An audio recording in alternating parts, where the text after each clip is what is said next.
This is the tragic story of Tim Smashfield. There was something thrilling about the unknown, and neither of the brothers hesitated as they entered.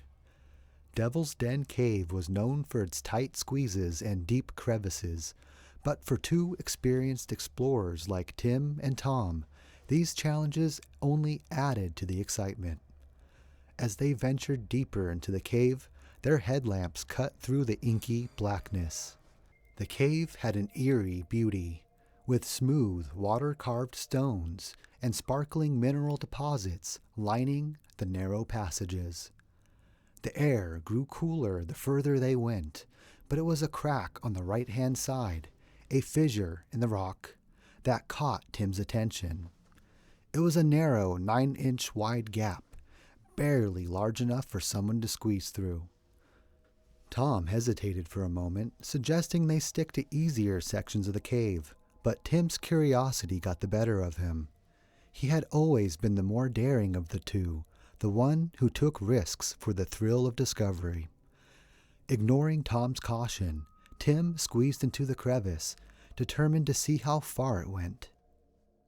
As he made his way down into the 20-foot long, 15-foot high, and 9-inch wide crack, the walls pressed against his body, forcing him to twist and contort to get deeper. Suddenly, his foot hit a fragile patch of rock at the bottom, and without warning, it slipped.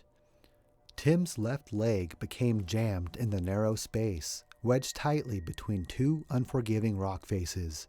His other leg, which had already rested on the slick walls, gave way as well, causing him to stretch awkwardly, pinned between the rock in a painful and precarious position.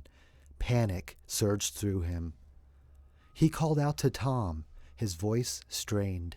His left leg was stuck, and his right leg, which had slipped, was pulling his lower body down. The pressure on his trapped leg was unbearable, and the pain shot through his knee and ankle. Worse, the walls were too tight for him to adjust his position. Tim felt as though his body was being torn apart, fighting the agonizing stretch on one side and the crushing pressure on the other. Tom, hearing his brother's cries, rushed to the crevice.